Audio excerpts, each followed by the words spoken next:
சித்ரா இந்த விஷயத்த போய் ஈஸ்வர் கிட்ட சொல்றாங்க. என்னடி சொல்ற அப்படின்னு ரொம்ப அதிர்ந்து போய் கேட்க, ஆமாமா, அந்த தமிழும் மலரும் ரொம்ப ஓவரா தான் என்கிட்ட பேசுறாளுங்க. இவ டாக்டருக்கு படிக்கிறா, அவ வக்கீலுக்கு படிக்க போறாளான்னு சொல்ல, ஏய் அவ என்ன படிச்சா நமக்கு என்னடி அப்படின்னு ஈஸ்வரி சொல்றாங்க. என்னம்மா இப்படி பேசுற? ஒருவேளை அவ வக்கீலுக்கு படிச்சு பெரிய வக்கீல் ஆகிட்டானா அப்படின்னு சொல்ல, அதெல்லாம் நம்ம நடக்க விடுறதுக்காக இங்க இருக்கோம். காவியா இந்த வீட்டுக்கு வரட்டும், அவளை நிரந்தரமா அடிமையாக்கி இதே வீட்டுல வேலைக்காரியா வச்சு அவ முன்னாடி இந்த போஸும் காவியும் சந்தோஷமா வாழ்றத பார்த்து அவ வை தெரிஞ்சு நிக்கிறதுக்கு என்ன பண்ணணுமோ அதை நான் பண்ண தாண்டி போறேன். வக்கீலுக்கு படிக்க போறாளாமா. வக்கீலுக்கு இவளையே டாக்டருக்கு படிக்க வைக்க முடியாதுன்னு தான் ஆமா இருந்தோம். அவ தான் ஏதோ முயற்சி பண்ணி அப்படி இப்படின்னு சொல்லி டாக்டருக்கு படிச்சுட்டு இருக்கான். அதையே அவன் முழுசா படிக்க முடிச்சுறதுக்குள்ள நாம பண்ற சதியில அவளே இந்த டாக்டர் படிப்பு வேண்டாம் ஒண்ணு வேண்டான்னு விட்டுட்டு ஓட போறான். இதுல இவ வக்கீலுக்கு வேற படிக்க போறாளா? அந்த தமிழ்ச்செல்வி கொடுக்குற தைரியத்துல தானே இந்த மலரும் ஆட்டம் போட்டுட்டு இருக்கான். அவளை நம்ம படிக்க விட போறதில்ல, அதனால நீ கவலைப்படாதன்னு சொல்ல, அப்படி சொல்லுமா, இனி அந்த மலர் நமக்கு கீழே அடிமையா வேலை பார்க்குற அளவுக்கு நம்ம திரும்ப கொண்டு வரணும். என்னவே அவ எப்படி எதிர்த்து பேசுறா தெரியுமா அப்படின்ற மாதிரி கோவமா பேசுறாங்க. சரி விடுடி பாத்துக்கலாம், நம்ம போஸுக்கு வேற கல்யாணம் ஆக போகுது, அதுவும் இல்லாம நம்ம கல்யாண தேதி வேற குறிச்சாச்சு. அதுக்கு முன்னாடியே இங்க போஸுக்கு சேதுவுக்கும் சமூக ஆர்வலர் விருது கொடுக்கணும்னு சொல்லிட்டு காலேஜ்ல இருந்து சொல்லிட்டாங்க இல்லையா. அதுக்கு இங்க உன் பெரியப்பாவும் அப்பாவும் ஒரு நாள் பார்த்துட்டாங்க. கல்யாணத்துக்கும் 2 நாளைக்கு முன்னாடி நல்ல நாள் இருக்கான். அதுலயும் கொஞ்சம் வேலையெல்லாம் கம்மி பண்ணிட்டு அன்னைக்கே போயிட்டு எல்லாத்தையும் முடிச்சுட்டு வரலான்னு இருக்காங்க அப்படின்னு சொல்ல, அப்படியாம்மா ரொம்ப சந்தோஷம், கல்யாணத்துக்கு முன்னாடி இது நடந்தாலும் ரொம்ப சந்தோஷமா தான் இருக்கும் அப்படின்னு சித்ரா சொல்லிட்டு இருக்காங்க. இப்போ ஏண்டி அந்த நல்ல நேரத்துல நல்ல விஷயத்த நம்ம பேசிக்கிட்டு இருக்கும்போது அந்த மலரை பத்தியும் தமிழை பத்தியும் பேசி நம்ம ஏண்டி டென்ஷன் ஆகிக்கணும் அப்படின்னு பேசிக்கிட்டு இருக்காங்க. வெளியே வந்து ஈஸ்வரி சித்ராவும் அந்த தாமரை கிட்டையும் சாவித்திரி கிட்டையும் காதல விழுகிற மாதிரி, என் பையனுக்கு கல்யாணம் ஆக போகுது, 1 கோடி கையில கிடைக்க போகுது, அதுக்கு முன்னாடி சமூக ஆர்வலர் விருது கிடைக்க போகுது, என் பையனுக்கு நீ நல்ல நேரம் ஆரம்பிச்சிடுச்சு அப்படின்னு சொல்லி சந்தோஷப்பட்டு பேச, இதை கேட்டுட்டு சித்ரா அந்த தாமரைக்கும் சாவித்திரிக்கும் ரொம்ப கோவம் வருது. இவளுங்க என்ன வேணாலும் பண்ணிட்டு போறாளுங்க, ஆனா இந்த கல்யாணத்தை மட்டும் நடத்த விட்டுறக்கூடாதுன்ற முடிவோட அந்த இடத்த விட்டு போக, ஆமா இதுங்களெல்லாம் இப்படி தான்ப்பா நோஸ் கட் பண்ணணும், இல்லைன்னா நம்மளை என்னெல்லாம் பேசுறாளுங்க அப்படின்னு சொல்ல, விடுடி பார்த்துக்கலாம், 1 கோடி கிடைக்க போதில்ல, அதான் அவளுங்களுக்கு ரொம்ப வைத்தறிச்சலாக தான் இருக்கும் அப்படின்னு சொல்லிட்டு இங்கே ஈஸ்வரியும் சொல்லிட்டு வெளியே போகிறாங்க. வெளியே போனால் அந்த மலரும் தமிழ்ச்செல்வியும் இருந்துக்கிட்டு இருக்காங்க. நேராக பக்கத்தில் போகிறாங்க. என் பையனுக்கு கல்யாணம், மலரு நீ தான் முன்னாடி எல்லா வேலையும் இழுத்து போட்டு செய்யணும் அப்படின்னு சொல்ல, மலரக்கா இதுக்காக உங்கள் வீட்டு கல்யாணத்துக்கு செய்யணும்? ஆமாம், மலரக்காய்னா உங்கள் வீட்டு வேலைக்காரியா அப்படின்னு சொல்ல, பின்ன இல்லைன்னு சொல்லுவியா, அவள் அந்த வீட்டுக்கு வேலைக்காரியே தான் அப்படின்னு சொல்கிறாங்க. மலரக்கா முன்ன மாதிரி கிடையாது, அவங்க இப்போ படிக்க போகிறாங்க, பெரிய வக்கீல் ஆக போகிறாங்கன்னு சொல்ல, கேள்விப்பட்டேன், நானும் கேள்விப்பட்டேன், அந்த விஷயத்தை கேள்விப்பட்டு தான் நானும் இங்கே வந்தேன். இவ பெரிய வக்கீல் ஆக போகிறா, அதை நாங்கள் பார்க்க போகிறோம், இதெல்லாம் நடக்கிற காரியமாக இருந்தால் பேசு தமிழ் அப்படின்னு சொல்கிறாங்க. முதல்ல நீ டாக்டருக்கு படிச்சு முடி, அப்புறமா வக்கீலுக்கு படிக்கிறாளா இல்லையான்றதை பார்த்துக்கலாம் அப்படின்னு சொல்ல, நீங்களாம் இதை பற்றி பேச வேணாம், படிப்பை பற்றி முதல்ல உங்களுக்கு என்ன தெரியும்? படிக்கணும், இந்த வீட்டில் மற்றவங்களை படிக்க வைக்கணும், நல்லா சந்தோஷமாக இருக்கணும், இதெல்லாம் உங்களுக்கு தெரியாதே, படிக்கக்கூடாது, இது மட்டும்தான் உங்களுக்கு பொறுத்த வரைக்குமே தெரிஞ்ச விஷயம் அப்படித்தானே? படிப்பு தான் என்றைக்குமே ஒருத்தவங்களை வேண்ட இடத்துல கொண்டு போய் நிறுத்தும். உங்களுக்கு கிடைக்காத மரியாதை படிப்புக்கு கிடைக்கும், உங்களுக்கு கிடைக்காத இந்த தகுதி எல்லாமே எங்கள் அக்காவுக்கு கிடைக்கும். வேலைக்காரின்றதுக்காக இங்கே என்ன வேணாலும் சொல்லலான்னு மட்டும் நினைக்காதீங்க. வேலைக்காரியாகவே இருந்தாலும் என் அக்கா யாருக்கு வேலை பார்க்கணும் வேலைக்கு பார்க்கக்கூடாதுன்னு அவங்களுக்கு தெரியும்.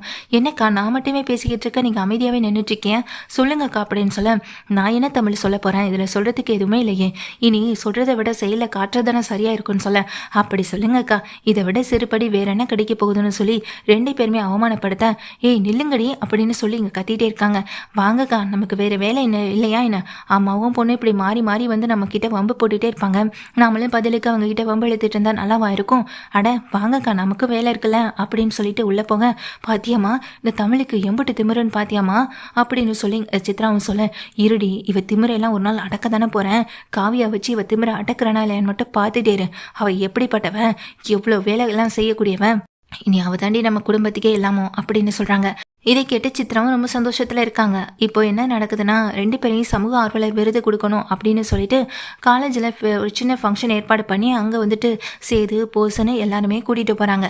அப்போது முதல் ஸ்டூடெண்ட், அதுவும் ஃபர்ஸ்ட் மார்க் எடுத்ததுக்காக இங்கே தமிழ்ச்செல்விக்கான ஸ்காலர்ஷிப்பை கொடுக்குறாங்க ராஜாங்கம் கொடுக்கும்போதே அவங்களுக்கு ஒரு மாதிரியாக தான் இருக்குது. ஆனால் தமிழ்ச்செல்வி ரொம்ப சந்தோஷமாக அதை வாங்கிக்கிறாங்க. இதெல்லாம் கீழே உட்காந்து பார்க்குற சேதுவுக்கும் ரொம்ப பெரிய சந்தோஷமாக இருக்குது. ரொம்ப வேகமாக கைத்தட்டி கொண்டாடவும் செய்கிறாங்க. சேது இதெல்லாம் சந்தோஷமாக இருக்க போஸ் பக்கத்தில் உட்காந்து வந்து ரொம்ப கோவமாக பார்த்துட்டு இருக்காங்க. என்கிட்ட ஜெயிச்ச மாதிரி அந்த 1 கோடி ரூபாய் தனக்கு கிடைக்க விடாமல் பண்ண முடியுமா இல்லையான்றதை நான் பார்த்துக்கிறேன்.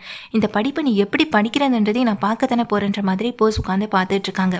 இப்போது தமிழ்ச்செல்விக்கான விருதும் அவங்களுக்கான அந்த ஸ்காலர்ஷிப்பும் அவங்களுக்கான மெடலையும் கொடுத்த பிறகு இங்கே அடுத்ததான் மக்களுடைய உயிரை காப்பாற்றினதுக்காகவும் அந்த கிராம மக்களுக்கு உதவி செஞ்சதுக்காகவும் குடும்பத்தை காப்பாற்றினதுக்காகவும் இங்கே 2 பேருக்கு விருது கொடுக்க போகிறது அப்படின்னு சொல்கிறாங்க. சமூக ஆர்வலர் விருது இதை கொடுக்க போகிறது நம்ம ஐயா தான்னு சொல்லிட்டு இங்கே ராஜாங்கத்தை தான் சொல்கிறாங்க. சொந்த பையனுக்கே அவர் கொடுக்க போகிறார். இதெல்லாம் நினச்சாலும் அவருக்கும் பெருமை அவர் பையனுக்கும் பெருமை தான் சொல்லிட்டு ஸ்டேஜில் பேசிக்கிட்டு இருக்காங்க.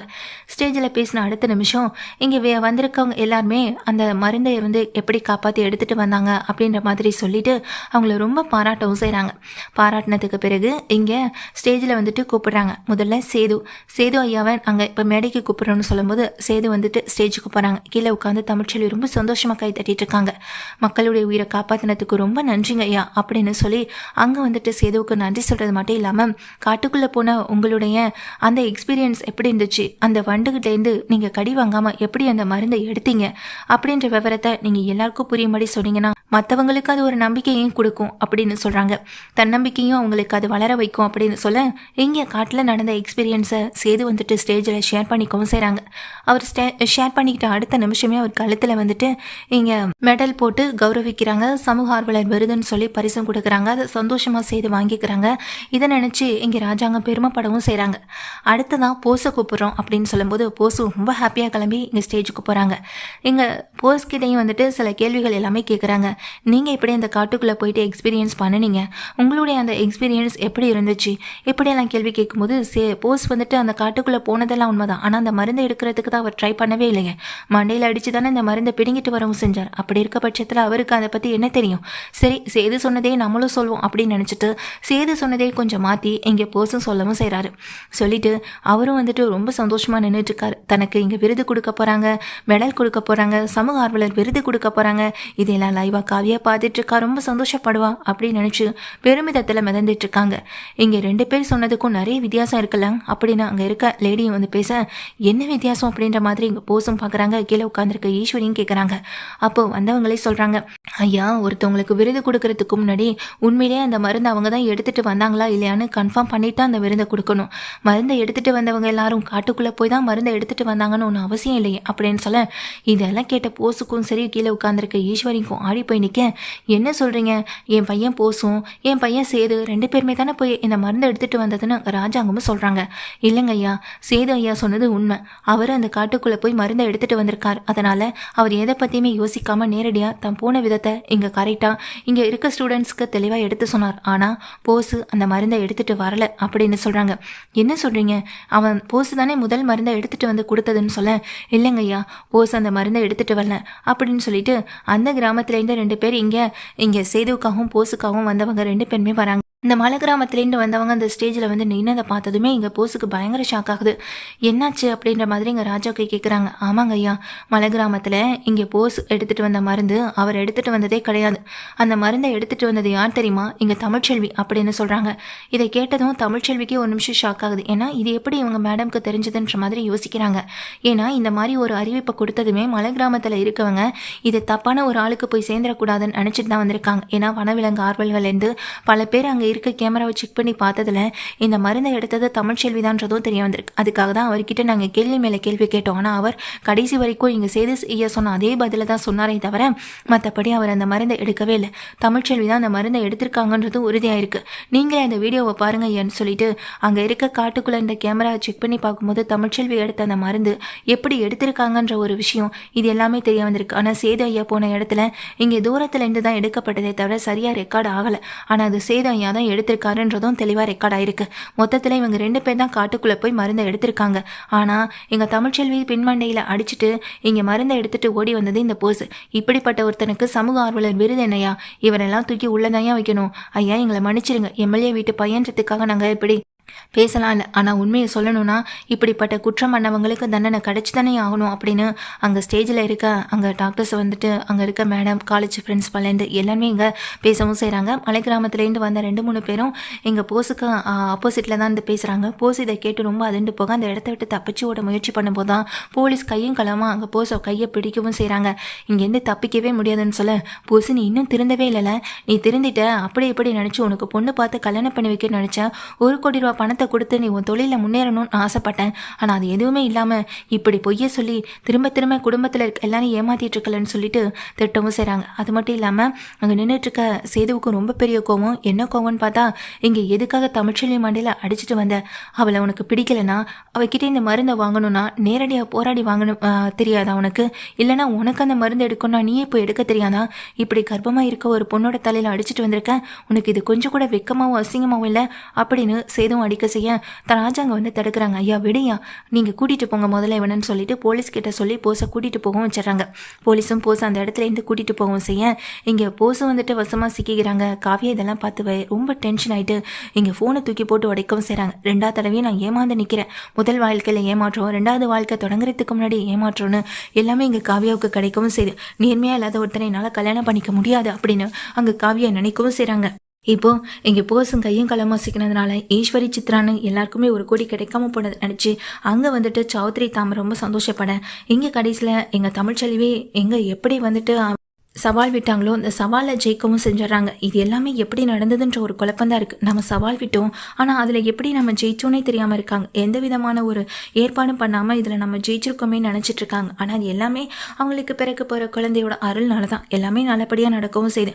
வந்திருந்த மலை கிராமத்துலேருந்து வந்தவங்களும் எங்கள் தமிழ்ச்செல்வியையும் பாராட்டிட்டு அந்த விருதையும் கொடுத்துட்டு அதே போல் சேதுவையும் பாராட்டிட்டு போகிறாங்க. தமிழன் ஏன் இந்த விஷயத்த சொல்லலைன்னு சொல்லிட்டு இங்கே கேட்கவும் செய்கிறாங்க.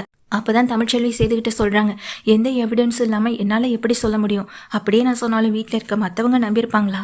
மாட்டாங்கல்ல அப்படின்னு சொல்லும்போது, இதுக்காக தான் நீ அமைதியாக இருந்தியான்னு சொல்லிட்டு இங்கே போசி ஒரு நிமிஷம் கலங்கி போய் நிற்க, எங்கள் தமிழ்ச்செல்வியும் ரொம்ப சந்தோஷமாக தான் இருக்காங்க. சேதுவோ போல் வீட்டில் இருக்க அத்தனை பேரும் தமிழ்ச்செல்வி பண்ண இந்த விஷயத்தை நினச்சி சந்தோஷப்பட்டுட்ருக்கேன். அங்கே இருக்க சௌத்ரிக்கும் தாமரைக்கும் தான் என்ன பண்ணுறதுனே தெரியல. ஏன்னா இந்த தமிழ் கொண்டு வந்த மருந்தாலே நம்ம காப்பாற்றப்பட்டோன்ற மாதிரியான யோசனையில் இருக்காங்க. கடைசியில் போஸ் சிக்கனதான் மிச்சம். சமூக ஆர்வலர் விருது வந்துட்டு இங்கே சேதுவுக்கும் தமிழுக்கும் போனதான் மிச்சம்.